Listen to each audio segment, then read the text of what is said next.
Bom dia a todos. Estamos começando o webinar sobre GDPR. Algumas informações úteis. O webinar terá 45 minutos para as apresentações, 15 minutos para cada apresentador e os 15 minutos finais para esclarecimento de dúvidas. Cada apresentador deve responder uma dúvida e as outras serão respondidas por e-mail. Esse webinar será gravado e disponibilizado nas redes sociais da Módulo. As dúvidas podem ser registradas no chat, que é o questions da ferramenta. A primeira apresentação será Segurança Cibernética para atender a GDPR, e vai ser feita por mim, Cássio Ramos. A segunda apresentação, GDPR e a legislação brasileira, será apresentada pelo Dr. Caio Lima, advogado, professor e especialista no assunto. E a terceira apresentação, a experiência de implementar a GDPR na Europa. Vai ser realizada pelo Fernando Fevereiro, que é uma referência em segurança cibernética na Europa e parceiro da Módulo. A agenda da primeira apresentação vai ser o que é a GDPR, quais são os principais direitos, controles, notificações e obrigações das empresas, uma proposta de uso de framework para gestão e metodologia associada, e alguns resultados que a gente pode apresentar gerindo esse ambiente.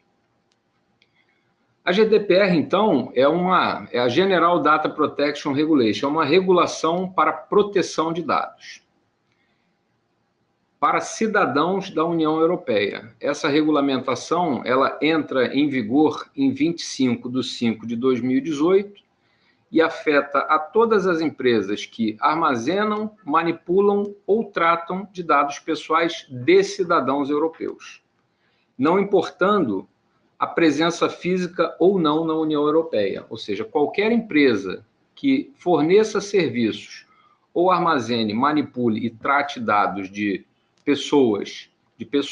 dados pessoais de cidadãos da União Europeia, será afetada por essa legislação, por essa regulamentação.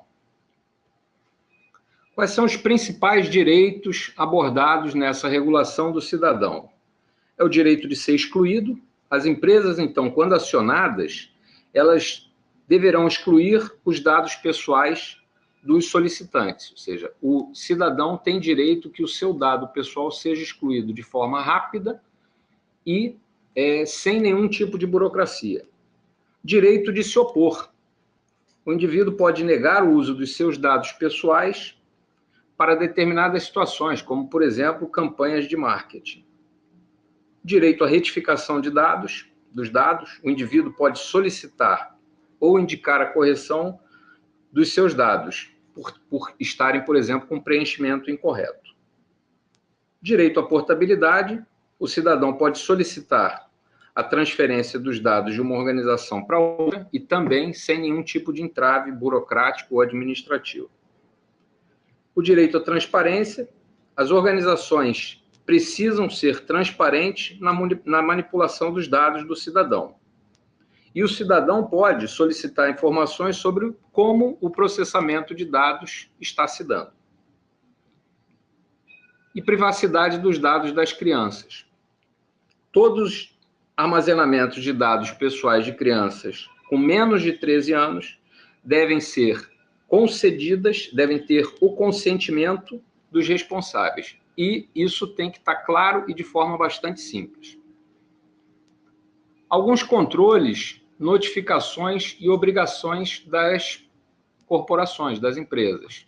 Primeiro, é uma obrigação das empresas protegerem os dados pessoais de forma que não haja nenhum tipo de vazamento ou problemas de segurança que afetem a disponibilidade, confidencialidade ou a integridade desses dados.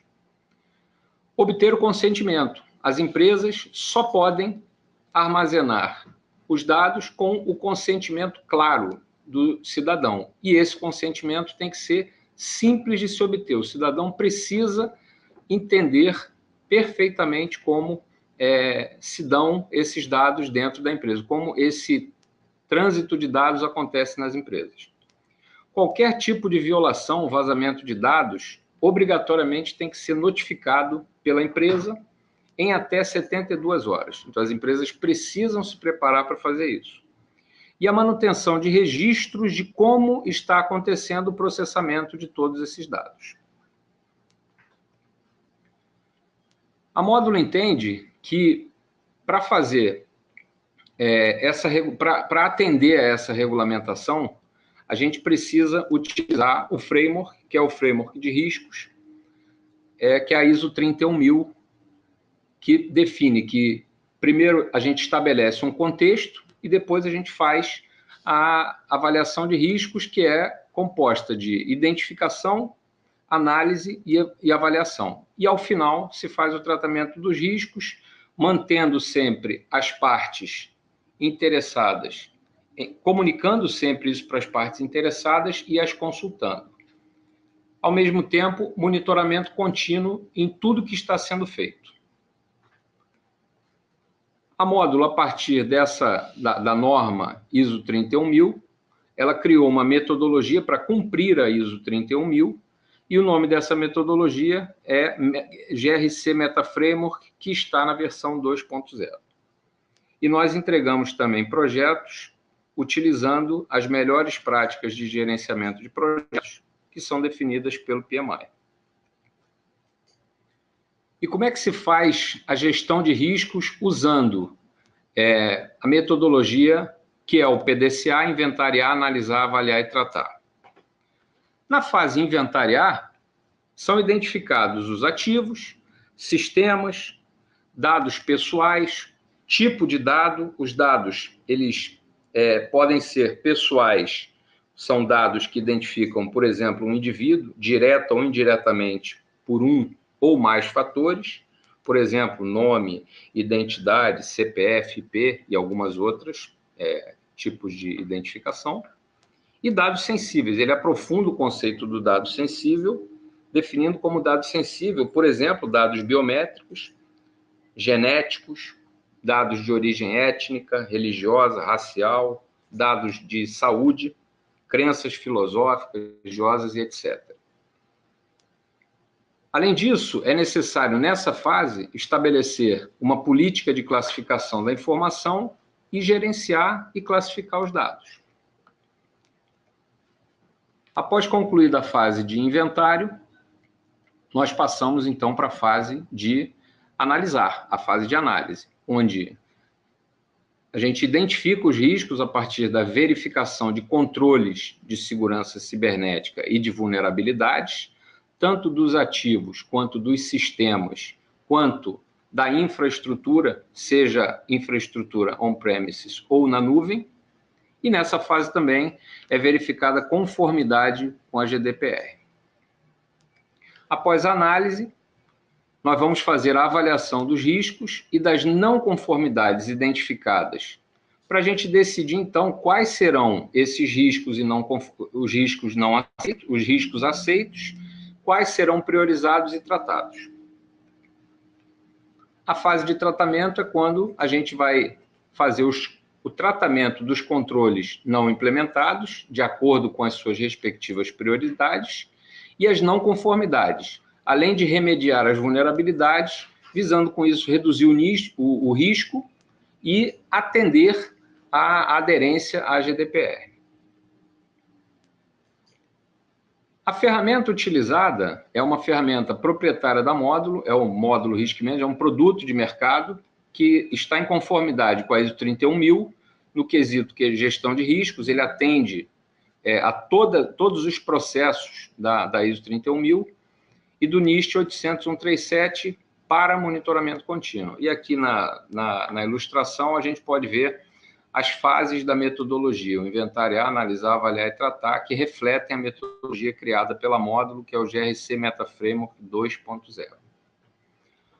Alguns resultados obtidos, né? Então, a correta classificação da informação. Aqui nessa figura a gente tem um inventário de ativos, inventário de hardware, inventário de software, pode-se ter um inventário de sistemas, infraestrutura, e com isso a gente tem uma visão do parque, seja on-premises ou seja na nuvem. E aqui é como a ferramenta cria esse inventário. Então, tem os ativos aqui na aba da esquerda e os atributos que são customizáveis. A gente pode criar uma série de tipos de atributos customizáveis. Na fase analisar, o analista, então, com as bases de conhecimento por ativos, sistemas e infraestrutura, ele verifica quais são os controles que estão implementados e os controles que não estão implementados. E, a partir daí, gera indicadores que serão úteis na fase seguinte, que é a fase avaliar. A fase avaliar, então, agora, sabendo quais são os controles que não estão implementados, o analista verifica esses controles e faz uma série de simulações para verificar quando da implementação dos controles, como os riscos vão ficar. Então, ele faz uma série de simulações e verifica quais são os controles que devem ser implementados.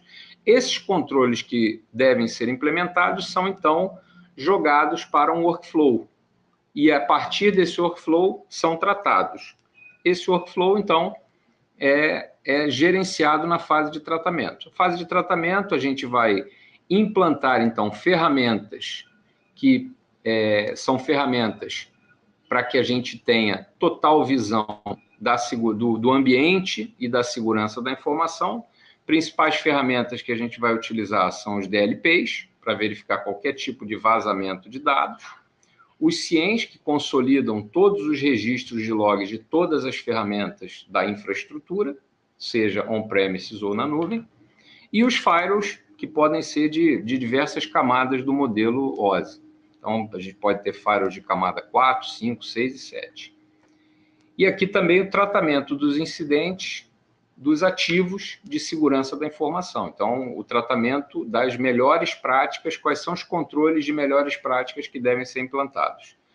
E aqui também ferramentas de apoio à decisão, que são ferramentas que tornam o tratamento mais gráfico, de forma a facilitar a visualização. E aí, com isso, o gestor ele tem condições de ficar com uma tela única para gerenciamento da segurança cibernética, que a gente chama de One Page Cybersecurity Manager. Esse One Page ele é um reflexo da ISO 31000 na tela do gestor. Então, a gente pode aqui ver a identificação do contexto, a identificação dos riscos, são as bases de conhecimento, a análise, os controles que foram analisados, a avaliação, o que nós vamos tratar ou não, e aqui os controles em tratamento. E, a partir daqui, a monitoração de toda a ISO 31000 em uma única página. É isso, eu gostaria de agradecer a todos pela participação. Eu vou passar a palavra para o segundo apresentador, e quem tiver alguma dúvida, por favor, registre no Questions da ferramenta. Bem, pessoal, bom dia, tudo bem? Prazer estar com vocês. Primeiramente, agradeço a Módulo, na pessoa do Fernando e do Cássio, que me convidaram para fazer parte aqui dessa conversa com vocês sobre o GDPR. É um assunto que a gente tem estudado bastante, tá? A gente já ministrou alguns cursos aqui no Brasil, especificamente sobre a aplicação do GDPR, quais são os impactos, se aplica ou não aqui no Brasil. E é nisso que eu vou focar hoje, tá? A nossa conversa ela vai ser bem alinhada hoje. Eu vou tratar de aspectos introdutórios sobre o GDPR, claro. A gente não vai conseguir aprofundar todos os detalhes, mas a gente vai conseguir aí trazer para vocês dois pontos muito específicos, que são a aplicação do GDPR às empresas no Brasil, isto é, se aplica ou não a empresas no Brasil essa questão de extraterritorialidade que a gente chama, e tirar alguns mitos, né? Sanar alguns mitos aí em relação ao GDPR. E aí depois o Fevereiro certamente vai trazer essa reflexão diretamente lá da Europa, que é uma visão super importante, super atualizada também. E aí um pouco do meu currículo deixei na tela para vocês. Eu sou sócio do escritório Opsi Bloom e eu basicamente hoje em dia eu trato com questões de privacidade e proteção de dados. Aqui no escritório a gente tem uma célula só para lidar com privacidade e proteção de dados, de acordo com o GDPR e também de acordo com as leis do Brasil, né? É isso que tem sido em meu dia a dia, nos últimos 2 ou 3 anos, apenas lidar com privacidade e proteção de dados. E aí, algumas pessoas sempre têm alguma certa dificuldade em encontrar o GDPR, né, para ter acesso ao texto da lei em português. E aí, eu separei para vocês uma tela em que vocês conseguem ter acesso ao GDPR. A gente criou um portal da privacidade aqui no escritório, que é www.portaldaprivacidade.com.br, tá? Se vocês forem a esse portal, vai ter lá, além de notícias, artigos, decisões judiciais, projetos de lei, vai ter uma aba que chama legislação. Vocês clicam em internacional e após clicar em internacional, a primeira legislação, a primeira lei que vai aparecer lá da Europa é o próprio GDPR. E clicando nesse botão do GDPR, você vai entrar no texto do GDPR em todas as línguas que existem aí oficialmente traduzidas, né? Inclusive português de Portugal, né? Então, a gente tem uma leitura super fácil do GDPR e quem domina inglês, quem domina francês e italiano, também vai ter acesso ao portal oficial do GDPR seguindo por esse caminho, tá? E também no nosso portal vocês conseguem ter acesso a notícias atualizadas, artigos, enfim, fiquem à vontade para visitar. E aí, entrando especificamente no tópico de aplicação do GDPR às empresas no Brasil, eu separei um item muito importante, que é o artigo 3º do GDPR, o item 2, mais especificamente, que ele fala sobre quando essa legislação vai se aplicar fora do território específico da União Europeia, tá? E aí ele fala assim, o presente regulamento, ou seja, o GDPR, se aplica ao tratamento de dados pessoais de titulares residentes no território da União, efetuados por um responsável pelo tratamento ou subcontratante não estabelecido na União, quando o seguinte acontecer. Esse item 2, artigo 3º, ele é super importante porque ele trata da aplicação do GDPR para aquelas empresas que não estão fisicamente no Brasil, tá? E aí isso vai acontecer de acordo com o item A, depois a gente vê o item B, que ele está meio em cinza, se houver a oferta de bens ou serviços a esses titulares de dados na União, ainda que não seja exigido o pagamento de valores, tá? E aí, a gente tem, na legislação, lá no GDPR, a gente tem o que a gente chama de considerandas, que eles explicam muito bem alguns pontos que podem ficar em dúvida em relação ao texto da norma. E aí eu separei 2 considerandas para que a gente debata aqui, que são as considerandas 23 e 24. Eu vou trazer essas considerandas para vocês e vocês vão conseguir entender perfeitamente aí a aplicação da legislação para vocês. E a consideranda 23, ela fala que para determinar se o responsável pelo tratamento oferece ou não bens ou serviços aos titulares que se encontrem na União, tem que ver a intenção efetiva daquela empresa de oferecer aos titulares aqueles bens ou aqueles serviços que aquela empresa possa vir a propiciar. Isso é o que a gente chama de um target test, ou seja, não é o simples fato de eu ter um site ou de eu ter um aplicativo que obrigatoriamente vai incidir o GDPR a minha empresa se esse aplicativo estiver disponível na União Europeia. Eu tenho que ver se é a intenção daquela empresa efetivamente oferecer aqueles bens ou aqueles serviços para aquelas pessoas que estejam dentro da União. Então, esse é um ponto extremamente importante, tá? Eu tenho que testar efetivamente essa vontade, essa intenção da empresa de oferecer esses bens ou esses serviços aos cidadãos da União. E, além disso, né, ele complementa isso que eu falei, não é o mero fato de eu ter esse site ou de ter um aplicativo, ainda que oferecido na língua, que vai trazer imediatamente também essa aplicação. Porque isso, para a gente aqui no Brasil, por exemplo, traria uma complicação relativamente alta, né? Porque como a gente fala português e Portugal também fala português, ainda que com algumas pequenas diferenças, né? Isso traria imediatamente a aplicação do GDPR a todas as empresas no Brasil pelo mero fato de usar o português. Não é assim que funciona, né? Não é suficiente meramente usar a língua daquele país que seja dentro da União para que atraia a aplicação do GDPR. O que a gente tem que verificar é todo esse conjunto de informações que essa empresa que oferece bens ou serviços aqui do Brasil, lá na União, ela tem que preencher. Então, ela tem que ter como target cidadãos que estejam lá na União Europeia ou quaisquer residentes lá na União, independentemente de não serem cidadãos europeus. Ela tem que ter essa questão do uso da língua corrente, preferencialmente tem que usar uma moeda que seja de uso corrente lá nos estados da União Europeia. Então, você tem que ter um conjunto de requisitos para que você aplique o GDPR. Você preenchendo isso, é difícil que você fuja da aplicação do GDPR. Tá? Então, esses são pontos importantes que a gente tem que preencher, como o próprio Cássio já falou, em relação a essa questão. Isso é interessante porque a gente pensa em algumas situações que o GDPR, por ser uma legislação europeia, não se aplicaria ao Brasil. Isso não é verdade, né? A gente tem essa aplicação extraterritorial desde que preenchidos esses requisitos. Um outro ponto extremamente importante que a gente tem de aplicação extraterritorial da norma está lá no item B, no item 2, a linha B, que é quando ele fala quando houver o controle do comportamento do titular dos dados, desde que esse comportamento tenha lugar na União Europeia. Né? E aí está controlo, porque é português de Portugal. Tá? Algumas das diferenças que eu comentei com vocês. E aí eu trouxe um consideranda para a gente debater, que é a consideranda 24, e lá ela fala exatamente o que seria essa questão de controle de comportamento dos titulares de dados. E aí lá na parte final tem, o controle do comportamento deverá determinar se essas pessoas são seguidas na internet e têm a potencial utilização subsequente de técnicas de tratamento de dados que possam traçar um perfil dessa pessoa física, tá?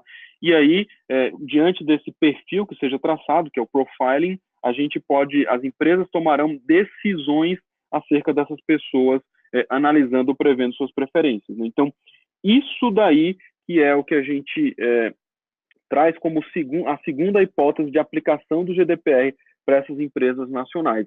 Então, o GDPR se aplica às empresas no Brasil, mesmo que elas não tenham representação territorial física na Europa, se ela oferecer bens ou serviços a residentes no território da União, ou se ela, de alguma forma, controlar o comportamento de usuários que estejam na União por meio da internet. Então, nessas duas situações, as empresas vão ter que estar de acordo com o GDPR e vão ter que seguir todas aquelas questões de segurança mencionadas pelo Cássio e tudo aquilo que o Fevereiro vai mencionar em breve. E aí, nos meus minutos finais, para ficar dentro aqui dos meus 15 minutos, eu queria falar com vocês de alguns mitos do GDPR, né? E aí eu trouxe um bingo aí de brincadeira, né, para a gente discutir. O primeiro mito que tem é que 20 milhões seria o máximo de sanção que poderia ter no GDPR. E não é. Né? Para quem não sabe, algumas sanções gravíssimas são trazidas no GDPR para quem não cumpre essa norma, e o valor de 20 milhões de euros é o valor que pode ser ultrapassado, porque se a empresa tiver um faturamento e 4% desse faturamento ultrapassar 20 milhões, a empresa pode estar sujeita a uma sanção superior a esse montante, né? Porque o GDPR fala o valor a que uma empresa pode estar sujeita em determinadas situações de violação do GDPR é de 20 milhões de euros ou 4% do faturamento daquela empresa, o que for maior. Tá? Então, 20 milhões não é o maior valor de sanção a que a empresa pode estar sujeita lá se descumprir o GDPR, 20 milhões de euros. Tá? Um outro ponto é o consentimento é mandatório. E isso daí não é também verdade. Né? Existem algumas situações, para além do consentimento, em que a gente pode ter autorização do usuário para tratar os dados dele. Então, o consentimento é apenas uma das várias formas de autorizar esse tratamento dos dados desses usuários. Um outro ponto interessante é que se diz que seria aplicável apenas a cidadãos da União Europeia. Isso não é. Né? Eu tive essa cautela de a todo momento falar residentes no território da União. Então, mesmo que você trate dados de pessoas que não são cidadãos europeus, mas se eles estiverem fisicamente no território da União, isso vai atrair a aplicação do GDPR. Um outro mito que tem é de que todas as empresas precisam de um DPO, e isso não é necessariamente verdade, né?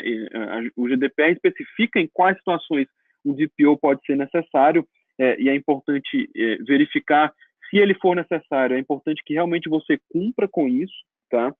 Eu até orientei no ano passado o trabalho de uma aluna, né, na USP sobre o GDPR, e ela comentou, ela identificou essa questão de DPO e ela chegou à conclusão de que cerca de 950 DPOs serão necessários no Brasil apenas para cumprir de acordo com essas questões aí que a gente tem falado. Tá? E o DPO para quase 1.000 empresas vai ser obrigatório a partir de 25 de maio, essa data que foi comentada. E aí não é só para empresas europeias, a gente já comentou sobre essa aplicação extraterritorial.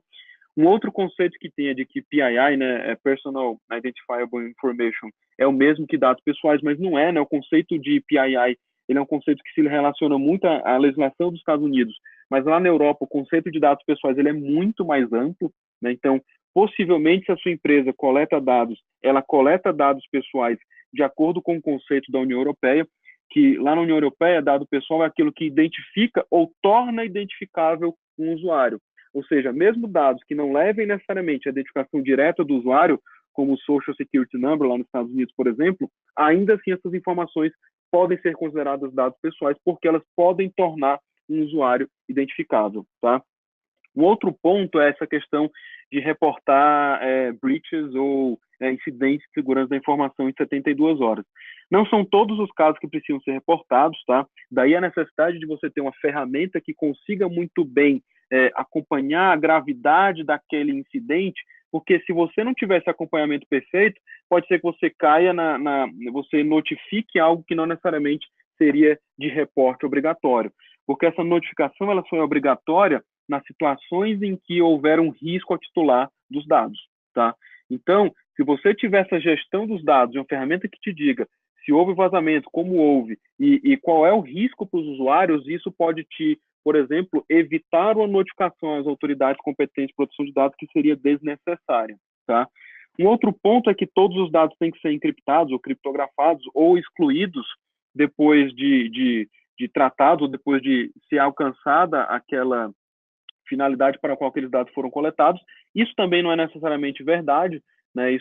Existem algumas situações em que você pode manter os dados e também você não é obrigado a deletar todos os dados que você já coletou antes do dia 25 de maio, por exemplo, né? Então, são questões que precisam ser muito bem verificadas, porque você pode proceder a uma exclusão de dados que poderiam ser mantidos aí na sua companhia. E, por fim, tem algumas discussões que as pequenas e médias empresas não estariam sujeitas ao GDPR. Isso não é verdade, né? Porque mesmo empresas pequenas, empresas que não tenham um porte grande, que não tenham um faturamento elevado, ou até que não tenham muitos funcionários, como startups, mesmo sendo essas empresas aqui do Brasil, se elas estiverem incluídas em uma daquelas duas situações que a gente comentou anteriormente, elas estarão sujeitas ao GDPR, tá? Então, era isso que eu queria passar para vocês, aí ficando dentro do prazo que a gente combinou. E certamente a gente vai ter agora uma belíssima apresentação do fevereiro e depois a gente passa aí para as questões e para os debates. Obrigado, até já. Ora então, bom dia a todos. Antes de mais agradecer a vossa presença e também o convite que a Módulo me solicitou para estar aqui a apresentar do ponto de vista português e do ponto de vista também daqui da União Europeia, qual é que é a experiência e o estado da arte da implementação do GDPR na Europa. Antes de mais, também queria dizer que fico muito contente ver que o Brasil, e neste caso aqui a Módulo também, mas o Brasil em especial, que estão atentos ao GDPR e que estão a delinear um conjunto de ações já para a identificação realmente da sua aplicabilidade fora da Europa. Só uma pequena correção ao que anteriormente foi dita, um dos pontos que foi mencionado pelo Cássio e que também é uma do ruído que aparece relativamente ao GDPR, é que o regulamento já está em vigor desde maio de 2016. Portanto, após ter sido feita a sua publicação, o regulamento entrou imediatamente em vigor. Foram dados 2 anos aos Estados-membros e outras organizações fora da União Europeia que tenham que cumprir com o GDPR. Portanto, foram dados 2 anos para se tornar efetivo nas organizações a necessidade de mostrar a conformidade ou de responder à legislação que está exposta, portanto, no regulamento. Esse é um dos mitos também. Muitas das organizações ainda hoje em dia pensam que ainda não está em vigor, mas estará em breve, agora a 25 de maio, mas o que é facto é que já está realmente em vigor. Eu tenho aqui para vos mostrar, e se calhar para a vossa surpresa, que a implementação do GDPR na Europa ainda está a andar com pezinhos e com passos de criança. Por exemplo, este é um estudo que foi feito pela KPMG aqui em Portugal em abril de 2017, portanto, basicamente há um ano e pouco, há quase há um ano, vai fazer um ano, e o impacto dentro de Portugal é que considerava, em termos das principais conclusões que são aqui apresentadas, que a consciência, em termos de considerar se o GDPR iria ter, quais é que serão as obrigações e o impacto do GDPR internamente nas suas organizações, 65% das empresas, na altura, tinham consciência que iria ter impacto, não é? Nomeadamente, 53% anteviam um impacto alto ou muito alto na implementação do GDPR. Portanto, quase há um ano, as organizações viam que isto iria ter investimento necessário, alteração de cultura da organização, necessidade de mudança de posturas e de implementação de novos procedimentos, etc. Portanto, isto teria um grande impacto. É interessante olharmos aqui para um outro número, que é o 85%, aqui na fase de implementação. Está aí que 85% das empresas deste estudo ainda não tinham começado a implementar medidas efetivas para garantir a conformidade. Ok? Portanto, de alguma forma, tinham consciência, sabiam que o impacto era grande, mas ainda não tinham iniciado a implementação de medidas efetivas. Havia também aqui uma área que eu também acho interessante e que foi comentada também anteriormente, não só pelo Cássio, mas também pelo Caio, que é um facto interessante, que 43% das empresas já tinham, de alguma forma, implementados procedimentos para resposta a incidentes, nomeadamente com dados pessoais. Isto também já passa muito pela necessidade, obviamente, de algumas organizações, quando têm situações anómalas em termos de cibersegurança, e isso aí é um fator que cá em Portugal tem vindo cada vez mais a ser tratado e trazido à luz do dia, a necessidade de responder a incidentes de cibersegurança. Portanto, muitas organizações consideraram, e bem, digamos assim, que essa metodologia que tinham implementada para resposta a incidentes poderia cobrir e cobriria a resposta também a incidentes com dados pessoais.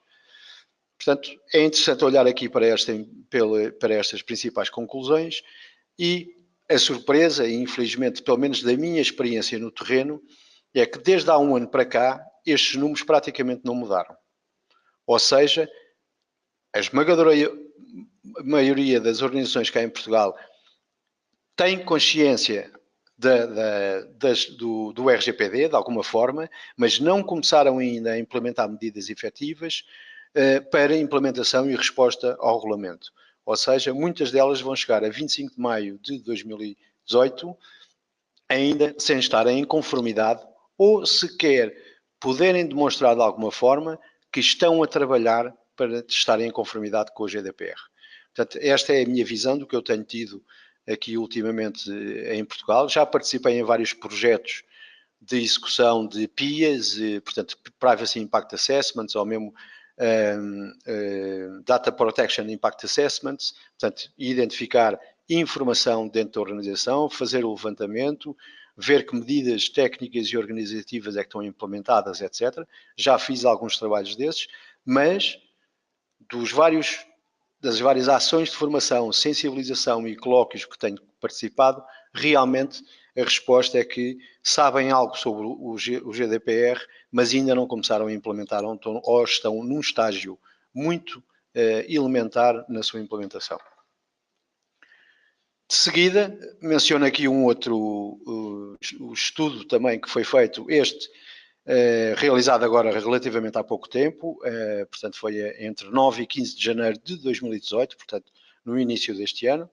Isto é um estudo de uma empresa que é a Sensing, que está disponível também na internet, podem buscar, tem aí, portanto, o link até através da IAPP, e que diz que a nível europeu, 60% das empresas ainda não estão GDPR ready, ok? E muitas dessas empresas estão GDPR at risk, ou seja, estão com riscos muito elevados face às principais coimas, às principais contraordenações que eventualmente poderão estar sujeitos. Os tais que o Caio Lima falou há bocado, de 20 milhões ou 4% da faturação do grupo a nível anual, o que for mais elevado. Portanto, há muitas organizações ainda que não estão, ou que estão precisamente neste ponto do GDPR at risk.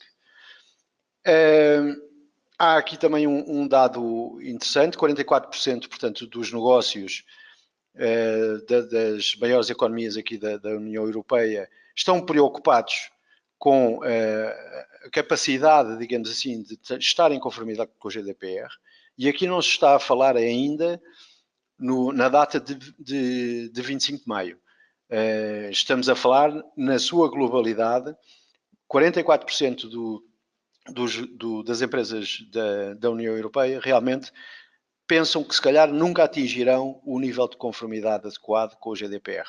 E aqui um pequeno parênteses, o GDPR, pela minha visão, tal como a segurança da informação, nunca se consegue atingir a 100%, e isto deve ser um processo também de melhoria contínua, e portanto, inclusive pegando também nas próprias palavras do Caio e no modelo que foi apresentado anteriormente das 4 fases para melhorar continuamente, essa deve ser uma consciência que todas as organizações devem ter.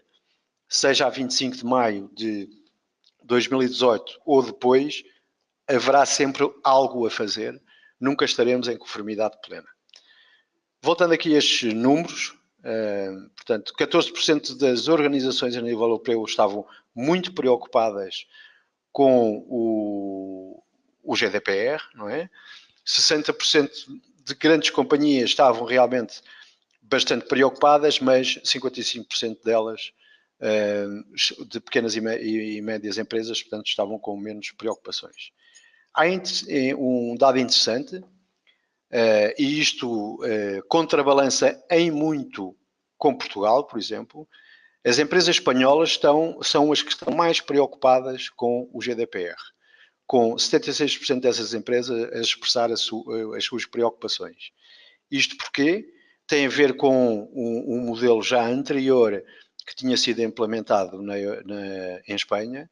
Portanto, já agora, o GDPR vem na sequência de uma diretiva de proteção de dados que foi publicada pela União Europeia em 1995 e, portanto, que foi necessário atualizar agora para o novo mundo em que nós vivemos.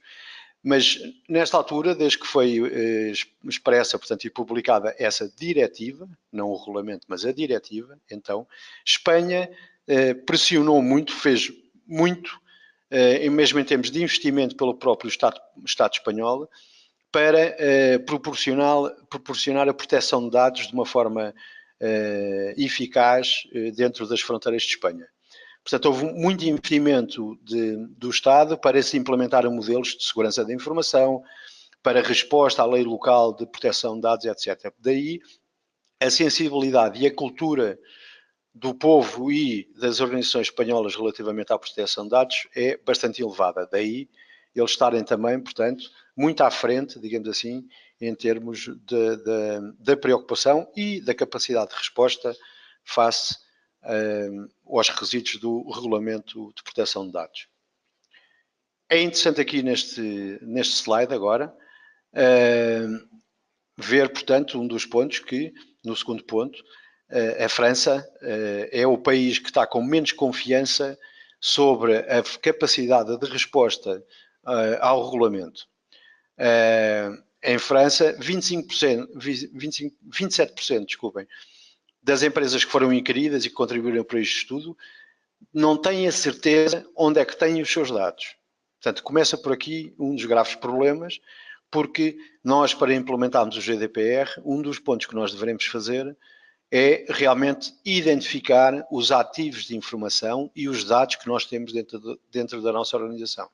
Só assim nós conseguiremos identificar de que forma é que, neste momento, os estaremos a proteger ou que medidas adicionais é que nós necessitaremos para os proteger.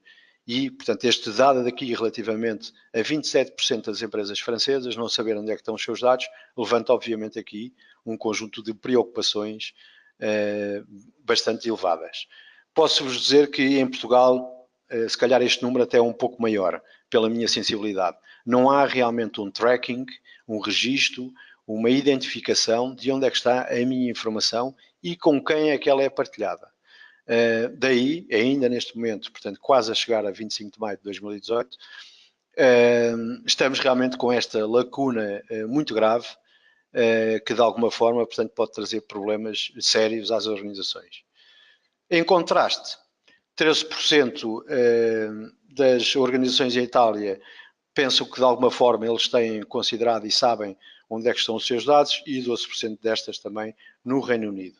Uma pequena referência que não está aqui: a Alemanha também está bastante avançada relativamente à implementação e à conformidade com o RGPD, porque esse próprio país, portanto a Alemanha, já tem também uma tradição de implementação de medidas técnicas e organizativas para proteger a sua informação de uma forma mais global. Os dados pessoais é um subset, digamos assim, dessa informação e, portanto, de alguma forma também a maturidade das empresas alemãs está também num nível bastante elevado. Um dos pontos também que seria interessante falar e que me pediram também para falar tem a ver com as transferências para fora da UE. O Caio Lima já disse em um conjunto de considerações muito importantes. Portanto, nós estamos a falar serviços, transferências de dados de cidadãos europeus ou de outros cidadãos que residam no espaço da União Europeia. Quando saem para fora da UE, eles têm que ser controlados. Eles, de alguma forma, têm que sofrer e devem estar com base num conjunto de regras nesses países fora da UE que cumpram com também a implementação das medidas técnicas e organizativas ou os controlos necessários para a proteção dessa mesma informação, quando ela estiver fora da UE. E para fora da UE, já agora faço aqui um pequeno ponto também, há um conjunto de países que estão na lista branca para transferências para fora da UE. Portanto, ou seja, países que já estão previamente identificados como aqueles que possuem legislação nacional que de alguma forma é comparável com os requisitos de proteção de dados da União Europeia. E esses países é uma lista muito diminuta. Eu vou passar aqui para um outro slide, para uma outra informação que não está nos slides, mas estes são os poucos países que neste momento já estão numa lista branca, ou seja, para os quais nós podemos, daqui da União Europeia, transferir dados para empresas sediadas nesses países sem termos, digamos assim, grandes preocupações adicionais. Como veem, aí não está o Brasil. Portanto, o Brasil não está na lista branca. Neste momento ainda não é considerado que tenha legislação local e que agir de determinada forma para mostrar um nível adequado de proteção quando a informação de cidadãos europeus ou residentes esteja aí no vosso país. Portanto, a Argentina está, e aqui um conjunto de outras organizações mais ligadas a paraísos fiscais, não menosprezando, obviamente, Israel e Andorra e outros. E fazendo aqui um pequeno parênteses também para um outro país, que são os Estados Unidos, que não está na lista branca como país, mas que tem um acordo diretamente a empresas residentes no Estado norte-americano, que se chama o Privacy Shield, em que basicamente as próprias empresas, e não o país, a América, não é? Portanto, as próprias empresas têm que se declarar em conformidade com as regras do Privacy Shield, para depois, a partir daí, conseguirmos assumir um nível adequado de proteção, ou confortável de proteção da informação, para haver a transferência. Portanto, nos casos em que os países não estejam dentro da tal chamada lista branca, nós poderemos ter aqui principalmente dois tipos de formas de trabalhar essas matérias. Primeiro, se for uma organização que tenha, de alguma forma, uma presença na União Europeia e que tenha também presença noutros países fora da União Europeia, existe um conjunto de regras contratuais, base, que podem ser assignadas e declaradas em conformidade pela própria empresa e pelo grupo de empresas, digamos assim, que se chamam os Binding Corporate Rules, portanto, mais conhecidos como os BCRs. Portanto, isto é um conjunto de empresas que faça parte de um grupo não é? De alguma forma poderá subscrever as Binding Corporate Rules, implementá-las dentro das várias localizações que tem da sua organização e a partir daí poderá de alguma forma estar em conformidade com as regras da União Europeia. Existe uma outra área, que são os Standard Contractual Clauses, que aqui é uma forma de uma empresa residente na União Europeia que queira transferir dados ou que transfira dados para fora da UE para uma outra empresa num outro país, pode também começar a subscrever essa transferência, incluindo e comprovando efetivamente um conjunto de regras que estão nestas Standard Contractual Clauses. Portanto, são cláusulas contratuais standard que devem ser implementadas no fornecimento do serviço ou do produto que se faça entre duas ou mais empresas dentro e fora do espaço europeu. Existe ainda a possibilidade de outras derrogações, que são a possibilidade de ou países ou organizações submeterem à Comissão Europeia um conjunto de cláusulas para serem pré-aprovadas, digamos assim, ou aprovadas para fazer essa transferência. Isto é uma área que neste momento, na fase do pós-entrada em vigor do regulamento europeu, ainda não está completamente disseminada. Portanto, já há muitas organizações a implementarem Binding Corporate Rules e Standard Contractual Clauses, mas realmente, em termos de outras derrogações, ainda não saiu nada. Só fazer aqui um caso particular também para o Brasil, e que já tive acesso também a essa situação.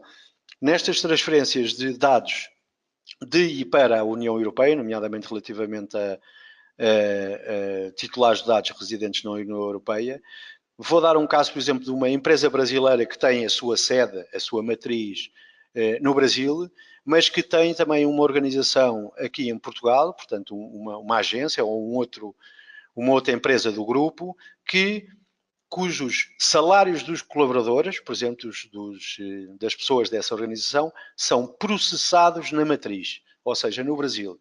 Esta transferência de dados de recursos humanos, por exemplo, também está completamente ao abrigo do regulamento. Portanto, são outro tipo de transferências para fora da UE. Este foi um dos casos que eu tive empenhado também a trabalhar, que realmente é uma organização brasileira que está presente aqui em Portugal e que tem, pelo menos mensalmente, que transferir dados dos seus recursos humanos para o Brasil e então temos que incorporar aqui as regras do regulamento.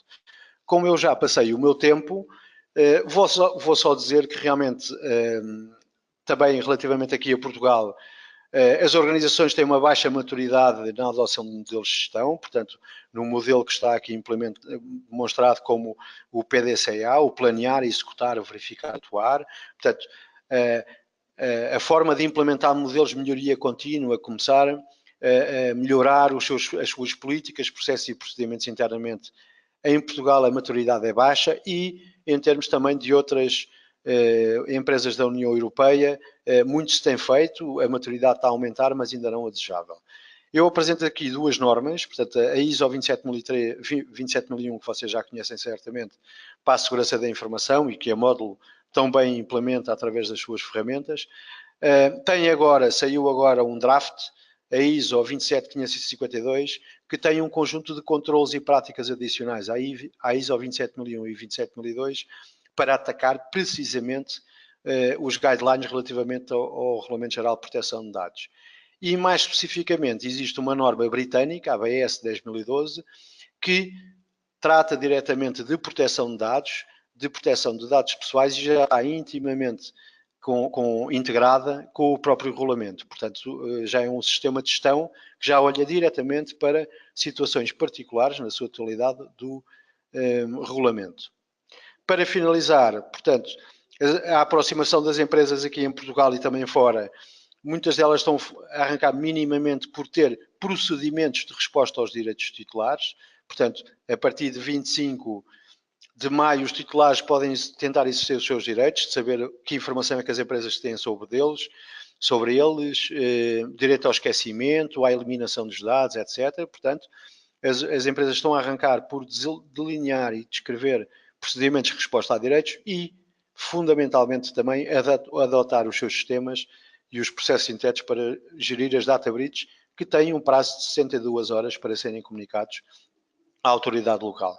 Há realmente um foco na implementação, olhando para o que é que são contraordenações muito graves e tentar de alguma forma implementar medidas para não sofrer estas coimas, estas contraordenações, portanto os tais 20 milhões ou 4%, o que for mais elevado, e algumas empresas estão neste momento a iniciar o ataque ao GDPR.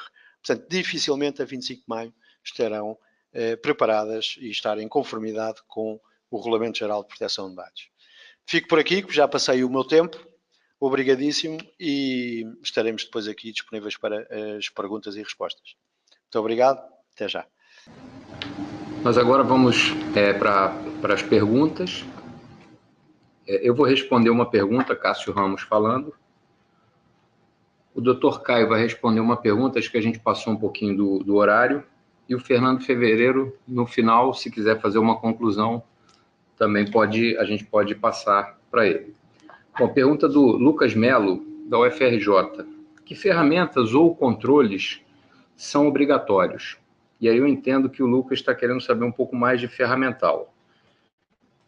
Bom, todas as boas práticas de segurança da informação, elas, nesse caso, devem ser utilizadas para que a gente consiga manter a confidencialidade, a integridade e a disponibilidade desses dados que foram previamente inventariados nos sistemas que armazenam, processam e transmitem informações pessoais e sensíveis. Então, eu tenho dito aqui dentro da empresa que o processo é muito semelhante ao PCI, sendo que a informação é que é diferente. No PCI, a gente tem que segregar a rede onde tem informações de cartão de crédito. No GDPR, a gente vai segregar as redes que contêm informações pessoais e sensíveis. E como é que se segrega essas redes? A partir de firewalls, e a gente tem aí, então, um menor número de ativos para fazer essa proteção.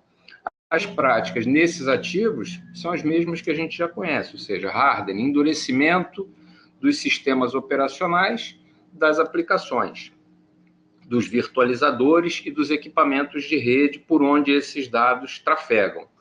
Muito importante também é ter uma boa classificação de informação, a partir de tags, para que a gente consiga fazer com que os DLPs, os Data Loss Prevention, possam atuar de forma correta. Antivírus, firewalls pessoais, ou seja, o mesmo ferramental que já é utilizado hoje para fazer proteção, vai ser utilizado também, é utilizado nesse caso, com o enfoque sempre da proteção de dados, ou seja, a gente eleva um pouco a camada, a gente entra na camada de proteção do dado específico. Ok? Então, obrigado aí, o Lucas, pela pergunta. Eu passo agora para o Dr. Caio, que vai responder uma pergunta. Bem, pessoal, a pergunta que eu vou responder, ela diz respeito à questão de aplicações das leis nacionais, como ficam essas questões entre as leis do Brasil e as leis europeias. E aí, falando rapidamente em relação às leis brasileiras sobre proteção de dados, a gente tem no Brasil o que a gente chama de regulamentação setorial. Então, a gente tem setores específicos no Brasil que são protegidos. Então, a gente tem disposições sobre proteção de dados no artigo 43 do Código de Defesa do Consumidor. A gente tem disposições no artigo 73 da Lei Geral de Telecomunicações. A gente tem uma lei de acesso à informação. A gente tem uma lei do cadastro positivo. E a gente tem o Marco Civil da Internet.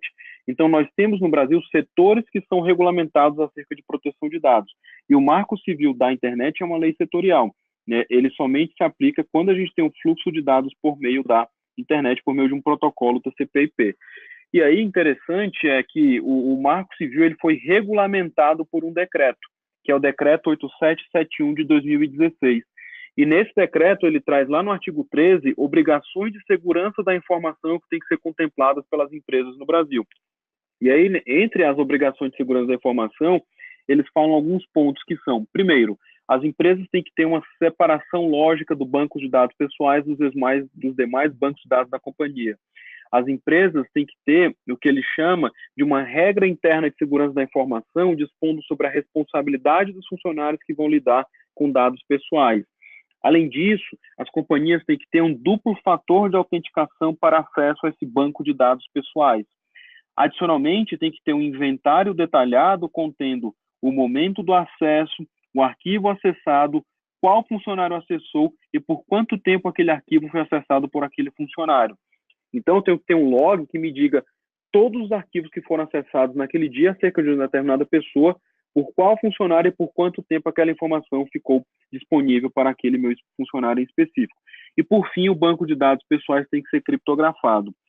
Então, a gente vê que aqui no Brasil também a gente não é uma terra ausente de regulamentação sobre segurança da informação e proteção de dados. Todas essas informações que eu estou falando com vocês estão disponíveis lá no Portal da Privacidade, que é www.portaldaprivacidade.com.br. Fiquem à vontade para entrar lá e conversar, tá? Estou à disposição de vocês. Muito obrigado. Passo a palavra aí para o Fevereiro automaticamente. Um abraço. Até mais. Tchau, tchau. Ora, eu vou também responder aqui a uma questão que foi colocada anteriormente, que tinha e que de alguma forma também é importante relativamente aqui ao Regulamento Geral de Proteção de Dados, que tem a ver com o DPO, o Encarregado de Proteção de Dados, como é traduzido para a versão portuguesa de Portugal, do regulamento. Portanto, no regulamento existe na secção 4 um conjunto de articulados, portanto o artigo 37º, 8º e 9º, que tem a ver precisamente com o encarregado de proteção de dados.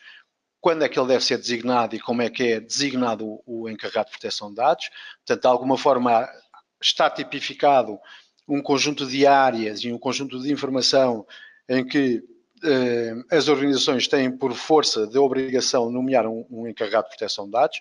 Um dos casos mais típicos e mais claros na legislação é o caso das entidades públicas. Portanto, qualquer entidade pública, qualquer Estado-membro tem que ter designado um encarregado de proteção de dados. Para as empresas privadas, depende do volume de informação que nós tenhamos em tratamento, se o nosso objetivo primordial é diretamente o tratamento de dados pessoais, e nesse caso, se for realmente um volume significativo, como um hospital ou outro tipo de organizações que tenham até informação sensível ou dados sensíveis, como é o caso dos dados de saúde, há a necessidade de designar um encarregado de proteção de dados. O posicionamento do encarregado de proteção de dados, habitualmente, e pelo que está a ver aqui a nível da União Europeia, como tem que ser alguém independente, que não pode ser influenciado pela própria organização na forma como desempenha as suas funções e que tem, portanto, a responsabilidade de alguma forma, comunicar também à alta direção das organizações. Este posicionamento do encarregado de proteção de dados, normalmente no organigrama das empresas, está realmente no topo. Têm vindo habitualmente a serem identificados que encarregados de proteção de dados a nível dos gabinetes de compliance e também, inclusive, em termos dos gabinetes de gestão de risco ou de gestão do risco e também de auditoria interna. Por mais que os elementos da auditoria interna se levantem aqui algumas considerações que têm sido ultrapassadas perfeitamente do conflito de interesses. Portanto, aqui era quase como quem é que audita o DPO, o encarregado de proteção de dados. Portanto, tem que haver aqui um modelo de o DPO realmente conseguir implementar e auxiliar a organização a atingir a conformidade, mas também de alguma forma ser auditado independentemente. Já agora há uma jurisprudência alemã que tem impacto aqui em toda a União Europeia, também fora, relativamente à parte da proteção de dados de titulares da União Europeia, que é o diretor da IT ou o elemento responsável pelo IT não pode ser um encarregado de proteção de dados. Portanto, está limitada a sua função por causa do conflito de interesses óbvio que existe nesse ponto. Eu não vou alongar muito mais, mas o artigo 39º do RGPD diz quais é que são as funções do encarregado de proteção de dados e nesse nós podemos, por exemplo, ver que o encarregado informe e aconselha a organização ou outras organizações que tenham sido subcontratadas, bem como os trabalhadores, quais é que são as suas obrigações face ao regulamento. Portanto, informa e aconselha. Controla a conformidade. Portanto, de alguma forma, ele poderá não estar no terreno a implementar, mas vai controlar a conformidade. E, portanto, estão outros pontos, como prestar aconselhamento quando forem necessárias executar PIAs, portanto, os Privacy Impact Assessments, que coopera com a autoridade de controlo, etc. Há um ponto aqui realmente que é crítico em termos do regulamento. O responsável pela proteção de dados é realmente o ponto de contacto para a autoridade de controlo. Ou seja, não é a empresa que fala com a autoridade de controlo nacional, é sempre o encarregado de proteção de dados que falará sobre ela. Portanto, poderão ver aqui também neste tal artigo 39 quais é que são as funções do encarregado, que seguem um pouco mais à frente. Para detalhar ainda mais, atenção que há um grupo de trabalho do RGPD, do GDPR, que é o grupo de trabalho do artigo 29, que tem um subsite no site da Comissão Europeia. Se vocês procurarem lá Guidelines and Facts on Data Protection Officers, vão aparecer um conjunto de documentos, destes do DPO, mas também de outras interpretações do regulamento, que vos podem dar mais informação e detalhar um pouco mais o que é esperado pelo DPO. Tem até um FAQ, não é? O Frequently Asked Questions, relativo com o DPO, para ver o que é que se passa. Só para terminar, um último slide. Um dos problemas que têm vindo a ser levantados é que, em termos de áreas de conhecimento e competências que o DPO deve ter, é um conjunto bastante alargado, é um domínio multidisciplinar que deve existir. E muitas vezes isto não se consegue encontrar, é muito difícil, se não raro, encontrar uma pessoa que domine todas essas áreas do direito, da gestão, dos riscos, da tecnologia, da auditoria, da segurança. Portanto, muitas vezes um DPO realmente vai ser, é a minha interpretação para já, vai ser um gestor especializado dentro da organização que depois vai arranjar um conjunto de valências internas ou externas para cooperar e atingir os seus objetivos. E espero ter dado mais alguma informação relativamente aqui à parte do DPO. Obrigadíssimo e estamos disponíveis depois para responder às vossas questões por e-mail também. Obrigado. Bom, pessoal, nós estamos então encerrando o webinar.